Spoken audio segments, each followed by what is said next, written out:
was a case of a 17-year-old male presenting with complaints of watering, foreign body sensation, sensitivity to light, and pain for 5 to 7 days. What can be the positive associated history? Well, if you're seeing such a patient, you don't have to think anything else apart from herpetic epithelial keratitis. And associated history can be, you have written about the eye pain, redness, photophobia, blurring. So any ulcer, any keratitis will have RSVP, redness, sensitivity to pain, sensitivity to light, that is photophobia, then vision loss and pain. So RSVP you should remember. And then of course, history of contact lens use can be there, but it doesn't directly relate to the occurrence of viral keratitis. It is basically because of the reactivation of the herpes virus that is present in the ganglion. And yes, previous episodes of keratitis can be there because viral keratitis can be recurrent. And the use of topical or systemic steroid doesn't have a role in viral keratitis. It can have a role in fungal keratitis, particularly if there is some abrasion there and you have used topical steroid, then one can have, because the local immunity reduces and then you can have infection by the fungus. Then oral or nasal, so otherwise the patient will have typically complain that he had a viral infection. He had URI, fever, running nose, etc. And then coming with these. So many times these are associated.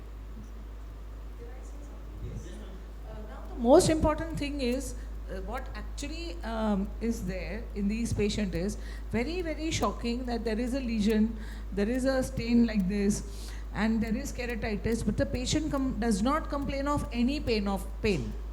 And this is something which marks you towards the herpetic condition, because in this herpes, because there is loss of sensation in spite of such a big lesion, that the pain is absent. What you actually find is a preauricular node. So that marks you even before the stain towards a herpetic lesion, because the absence of pain. Otherwise, even a small foreign body causes so much pain and photophobia. So this is the first thing that should put your antennae up, even if you are in a field where you have only a torch and no possibility of a stain, that this is viral with the associated features. Very important point, because there are a few patients that have come to me with history of just redness in the eye. And the patient was being treated as conjunctivitis, and now the patient came that he is not resolving, and then I saw the patient on slit lamp and put a fluorescein, and it was classical dendritic Next keratitis. question. The conjunctivitis, patient is having conjunctivitis and non-diagnosed cornea, okay, I agree. But conjunctivitis, then they give steroid. And when they give steroid, then there is a mess. So I think in conjunctivitis, whenever we are using steroid, we must take cautions. We must ask cornea person to intervene. Next question. What will be the effect on the corneal sensitivity, and what instrument will be used to measure that? It's typically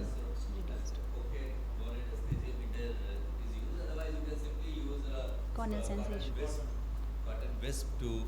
What is most important, that when you are examining these patients, don't bring the cotton wisp from the front, bring it from the sides. Otherwise, the moment you bring close to the patient will blink. That is the correct way, is to bring it from the sides and ask the patient to look straight ahead. What are the pattern of presentation of the given etiology? Depends on the primary infection or the recurrence. It's most likely.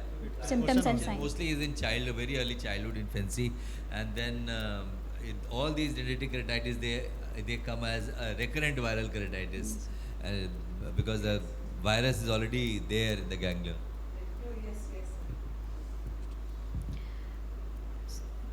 There might be corneal stromal disease, central corneal edema, KPs, Descemet folds, Weasley immune ring, elevated IOP, neurotrophic ulceration, non-healing epithelial defects, and other signs like vesicles on eyelids and skin, or uveitis or retinitis.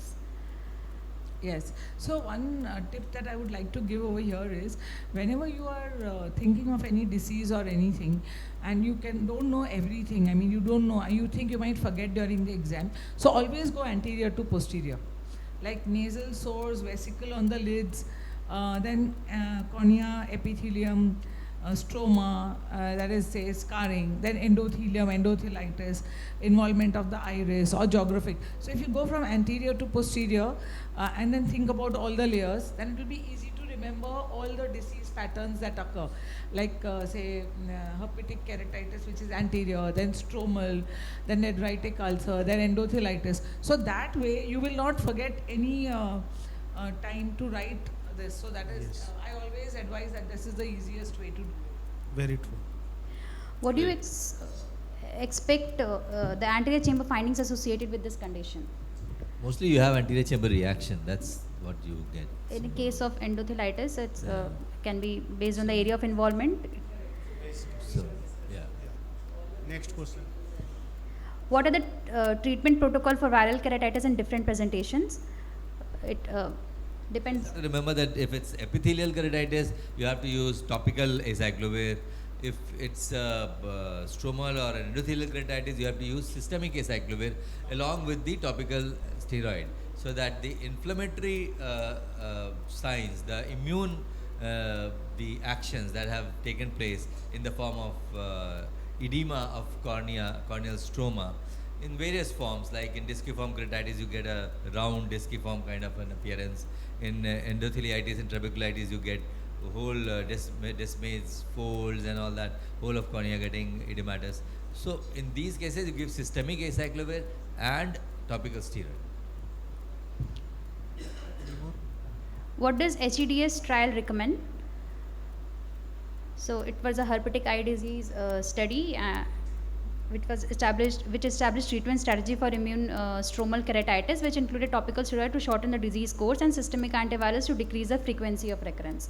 There are it's arranged in the form of questions and findings. Basically, what happens most of the time, examiners just ask whether you know for this trial or not, and what you have just concluded, that which of the disease which it reduces the course of the disease. That is the most important question. Usually, examiners would like to know. No one wish to know that you remember all these questions, findings, and references. But what is the final conclusion or the outcome of this trial is important for the PGs. Next. What should be the prophylaxis in a patient getting penetrating keratoplasty with a known history of herpetic keratitis? Prophylaxis for you give acyclovir 400 mg twice a day for 6 months to 1 year, or you give other drugs like valsiclovir 500 mg once a day for again 6 months to prevent recurrence of it.